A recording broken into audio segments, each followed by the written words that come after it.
Hey, it's Corbin here at Moxie Bike Shop. Probably the proud new owner of an EVOC Pro Road bike bag. And I'm here to show you how to pack your bike into it. Now this bag caters to time trial bikes and road bikes. So this is how your bike case is gonna look if you crack it out of the box. Chances are, if we sell you the bag, it's going to be pre-assembled through the beginning part of this. So the first thing you're gonna notice when you open this up is it unfolds in two pieces. We're gonna have some pieces right here for the frame that's gonna hold the bike. You're gonna have some inserts. And then we're gonna have some fiberglass stringers that are gonna make the bag keep its shape. All of that will be in our pamphlet if you need to access any of this information. It's in a brown little packet. It'll come with your case. We are going to assemble the fiberglass stringers into your bag to create the structure. Now, a tool that's gonna help out greatly is a rubber plastic. This is a plastic ended mallet right here.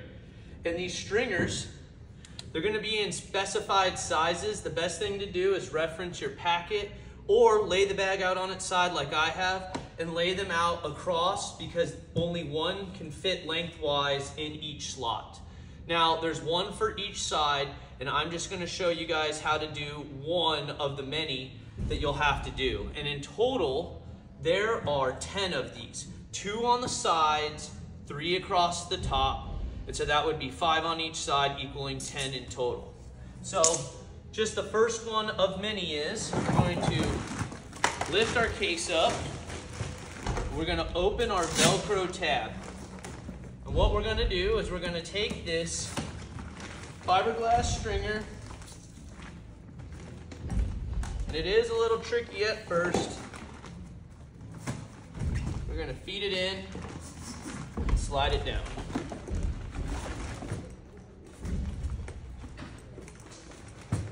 And this is where the mallet can really come in handy.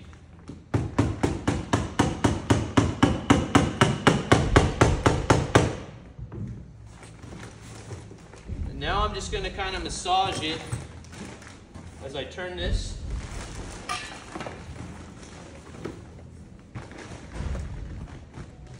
What I'm doing with my foot is holding this straight.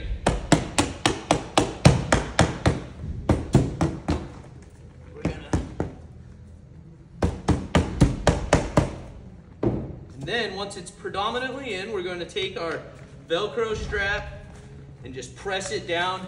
And now the stringer is inside and it goes into the plastic cup on the bottom.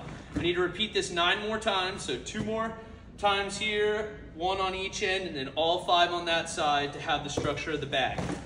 Okay, now we've got the case all assembled. The fiberglass stringers are in there giving it structure and support. So now we need to talk about how we're going to take this beautiful bicycle, just like yours, into that case to safely travel to your destination.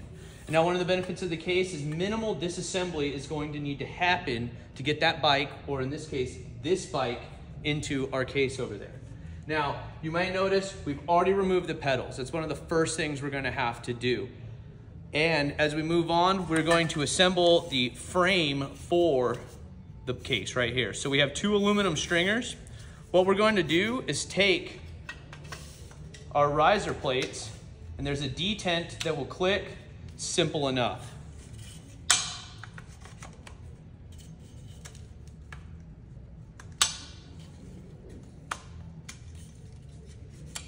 All right, there we go.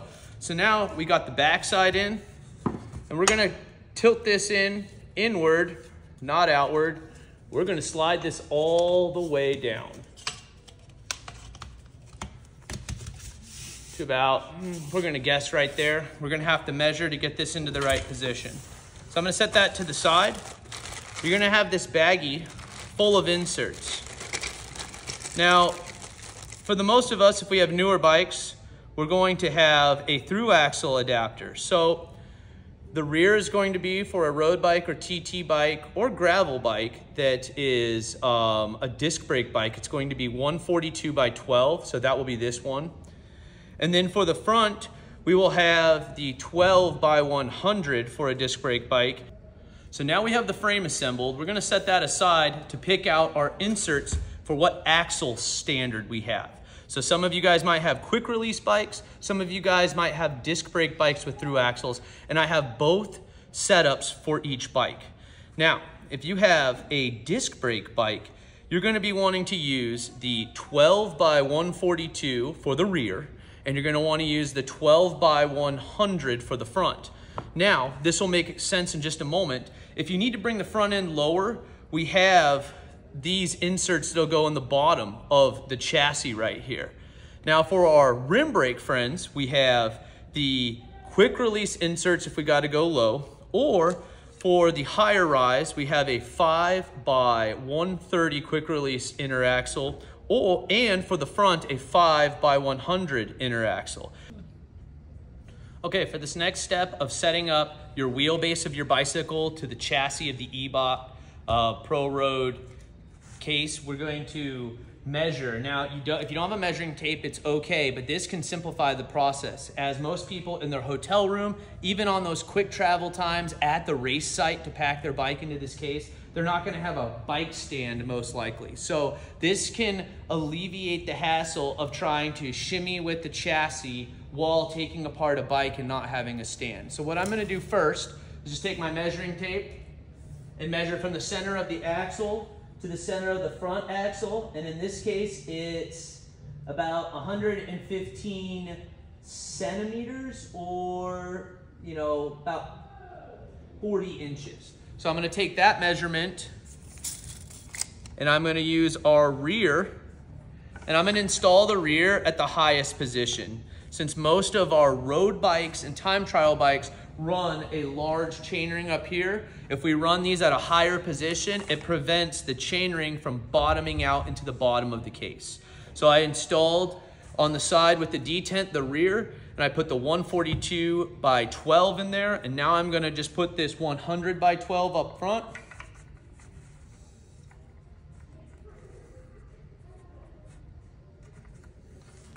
Like so. So now our front will be the end that we're sliding, and remember, I need it to be 115 centimeters or about 40 inches. That was what I had on my measurement for our wheelbase. So we need to move forward about 80 mil.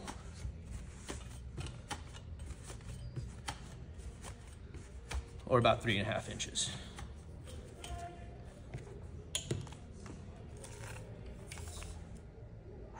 So close.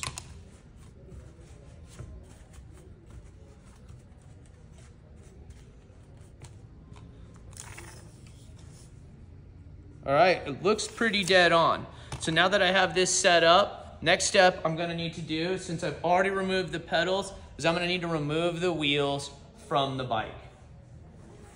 Now, I would check with your bicycle manufacturer, because even though these are through axles and they're generally the same, different through axles can have different removal procedures. In this case, with our Cervelos, just lefty-loosey on both the front and the rear.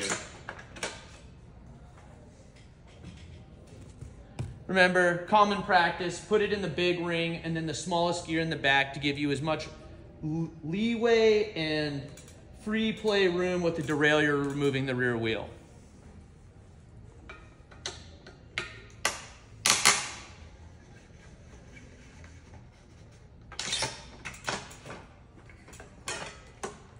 Now, keep your axles handy because we're going to need to use them again. So now we have the wheels off the bike. Now we have our case right here. I have the wider side of this chassis, and that is going to be going to the back because the rear end of the bike is the wider axle. So all I'm going to do is slip this in by pulling the derailleur back and pushing it up. Then we're going to reinstall the through axle. And boom, the rear end's in.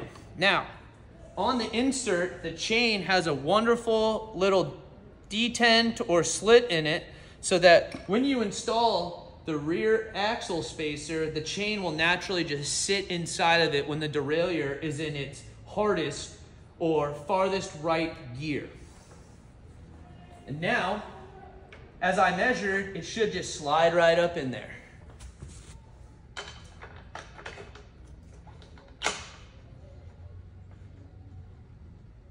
Perfect. Now, a little side. This bike is a SRAM bike. It's going to depend on the manufacturer specific brakes you have for a disc brake bike. Remember, it's only for hydraulics, so if you have a mechanical disc brake with a cable, this does not need to apply.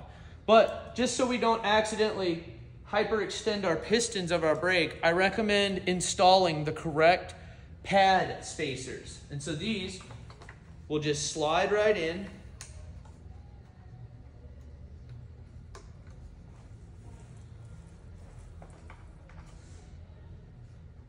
Like so. And now I can grab these brake levers all day long and it's not going to affect my brake adjustment.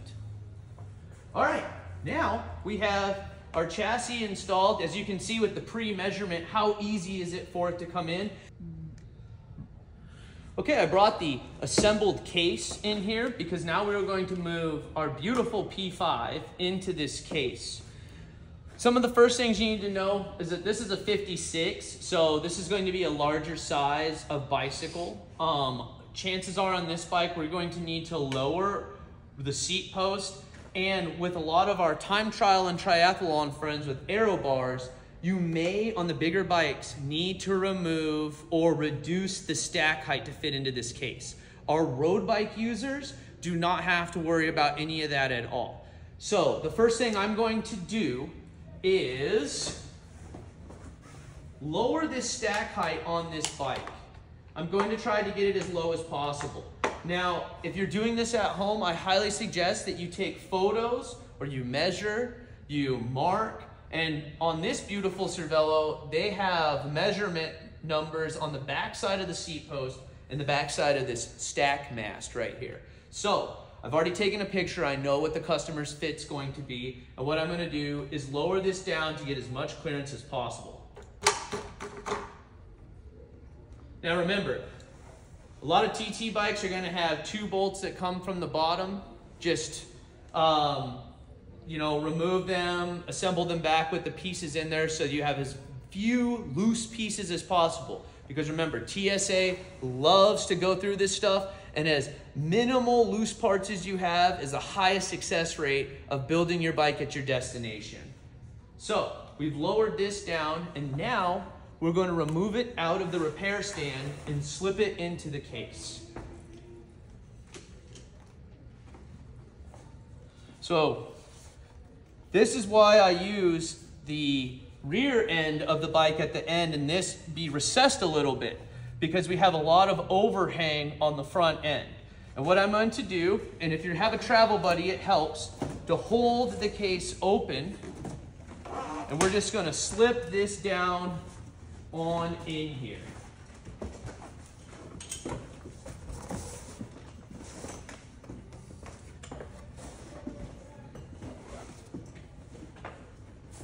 Perfect.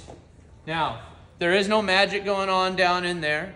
There are 2 straps attached to the bottom of the bag that we are pulling, and we're going to loop over the top of the bike. Now, we have this handlebar cover, and for our roadies, it's just going to go over the hood. For our time trialists, the center part can go over your extensions. And all I'm going to do is just slip it on.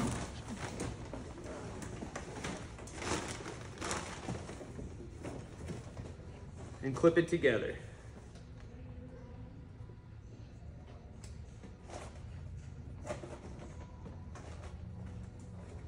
So now our cover is over the aero bars and the base bars. Oh, saddle's poking out. On this bike and some of the larger bikes, so we don't have to remove the seat post clamp that can be proprietary, and we don't want to lose that. What we can do is loosen the seat. Remember, we took the measurement of it, and what I'm going to do is tap it down to its base level, like so. So now the bike is going to fit in without having to remove any of the components whatsoever. and it's gonna have plenty of room to latch in. Okay, now we've got the bike in the case. For demonstration reasons, I didn't put any foam around the frame or the seat stays, chain stays, fork, anything like that. Now, your local bike shop might have some of this lying around, or you can go to any drugstore and most grocery stores and get some pool noodles, especially the hollow ones. Take a razor blade and just cut them down. And then you'll have a nice open section of foam. And I do recommend putting this around the down tube, the top tube, the chain stays, the seat stays, and it's just added protection because you just never know how much somebody cares when they're tossing one of these bags around. So this is a little bit that can go a very long way. Okay, with the foam on the bike and the case inside, we're going to talk about the final step of closing this case up. And you'll notice when you bust this case out of the box, or when you pick it up from us, you'll see that this is all a hard section of plastic that prevents the front of the bike from getting crushed. And one of the last pieces of installation, besides the wheels and their respected wheel bags, is going to be the spacer for the rear end of the case. So the rear end of the case, while it is hard up top, it can be different from every manufacturer's rear end width. So there's going to be a big chunk of Velcro, the soft side, as this is the hard or the hook side, and it's going to be on the inside walls of the case. What you'll do is you can thread this out to make it wider or thread it in to make it narrower. What I'm going to do is thread it out to a medium width. I'm going to install it into the case. And that stopper prevents anything from the side of crushing the back of the case, okay? So if I lift this up, you'll see where it's preventing it from being crushed. This is going to ensure your bike gets to the destination and back home with no issues whatsoever. Okay, the final step to get us on our trip is we're just going to put our wheels in these wheel bags. It's simple enough. There's really nothing to it. Now you will notice on these wheel bags on both sides they have a thick double inlaid plastic protector for both your rotor and your cassette. Now this is the rear wheel, and I'm noting that the cassette is towards my body right now. And what I want to do is point the cassette outward towards the outside of the bag, not inward towards the frame. One, that will help keep the disc brake rotor protected.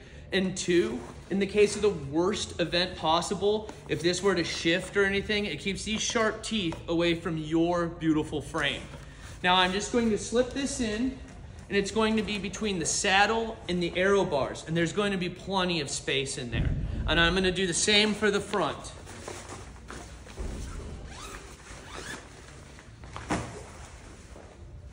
So once again, simple enough, just a wheel bag. You slip your wheel in. Make sure you let a little bit of air out of your tires if you're flying especially.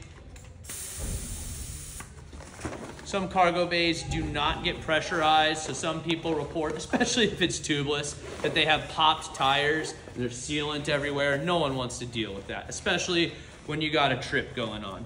So once again, I know that I can feel the rotor on the inside, and I'm gonna point the rotor towards the inside of the bike so that it has minimal chance of getting bent. And for those of you that are savvy and have the correct tools, there is nothing wrong with removing your rotors and putting them in a bag too to prevent them from getting warped or bent. I can add a wetsuit, I can add a helmet, shoes. There's plenty of room in this bag, especially in the dead space between the frame. And one of the beauties of this bag, compared to some plastic hard cases, it's extremely light. So you can add things to it and not get penalized with a 70-pound bag and have to pay even heavier fees of traveling with your bike. So there's so many beautiful things with this, from the protection to the ease of use. And all I need to do now is zip it up.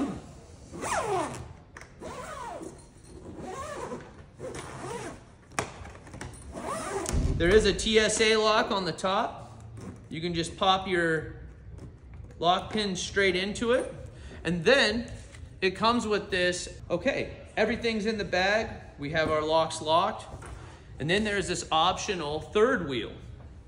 It's gonna go where there's this nice convenient grab handle, and if you're choosing not to need to grab it, or if you're waiting in a long line, especially one that moves slow, you can use the optional wheel, no tools required, dowel rod goes through the hole, it snaps in, and now you can just push your bag along rather than having to pull it by the handle. Super easy to use, extremely convenient, anytime, any place. Now that's how you pack your bike into this wonderful EVOC Pro Road bike bag. If you'd like to purchase one of these bags, visit our store either online or in person. And if you click the link below, you can purchase this and we can answer any questions you have pertaining to this bag, even maybe this bike. This is Corbin signing off from Moxie Bike Shop in sunny Scottsdale, Arizona. Hopefully you guys enjoy the ride and race hard.